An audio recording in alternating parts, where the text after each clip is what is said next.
In collecting information from other states, we came across the article that's referenced on your handout that lists these principles. And it's the Foundation's article from Ounce of Prevention. Wonderful information, kind of a good synthesis of other state information. And the Illinois Early Learning Council came up with these common best practices of high quality kind of early childhood programs. So let's look at these principles and kind of evidence-based practice just real briefly. Is anybody else's tummy starting to rumble a little bit? Checking. Okay. First of all, they believe programs needed to be relationship-based, which for all of us is no-brainer. We know that kids develop in relationships, especially in those early childhood years. And so programs had to have that relationship-based approach. Screening and assessments were important because we know that it's a period of rapid growth and development, and really looking at what is typical and what is of concern. And if there is a wait and see, to make sure that window of wait and see stays very small. It was important for the inclusion of parents and other family members, the primary caregivers of the kids. And again, it kind of goes back to that relationship-based look at what was going on. Another important practice was keeping staff-family ratios low. And I'm sure many of you have had workers say, I just can't see all my families. And I, about 20 years ago, worked for a grant that was part Parents with Teachers and part Community Health Center in Wichita. And we served moms who had been sexually abused or had a mental illness, who had kids ages birth through 5. And we used the Parents with Teachers model and did home visits. And because it was grant funded, we were able to be in the home and have lower caseloads.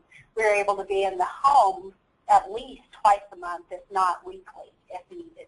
And it was such a neat program to keep those ratios low so we could provide that intensity of services that was needed. The other thing that's important, of course, is having staff knowledgeable about very young children. And that's probably one of the biggest hesitations of mental health providers to provide services. They look at a 2-, 3-, 4-year-old and they're like, I don't know what to do with that. So making sure that they are knowledgeable about young children, about their development, as well as how to best serve them. And also, serving young children and families is exhausting. You've got to have good staff supervision and training to provide that adequate supervision as well as the services that are needed.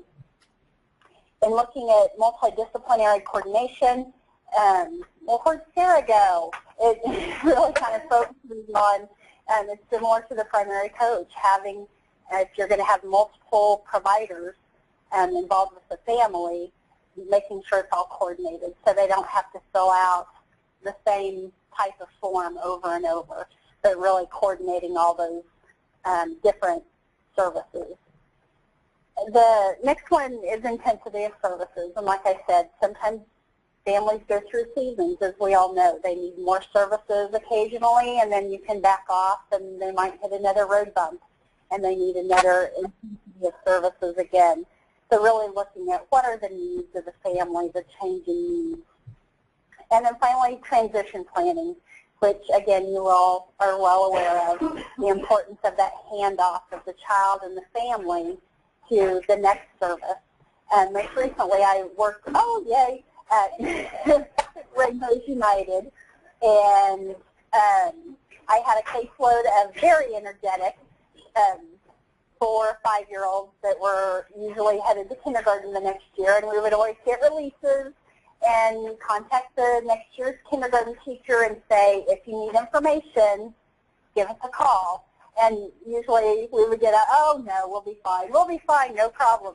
And 4 weeks into school, we'd get a call. What was it you said that worked?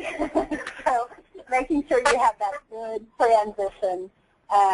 So families don't slow in their progress, so that handoff is well done.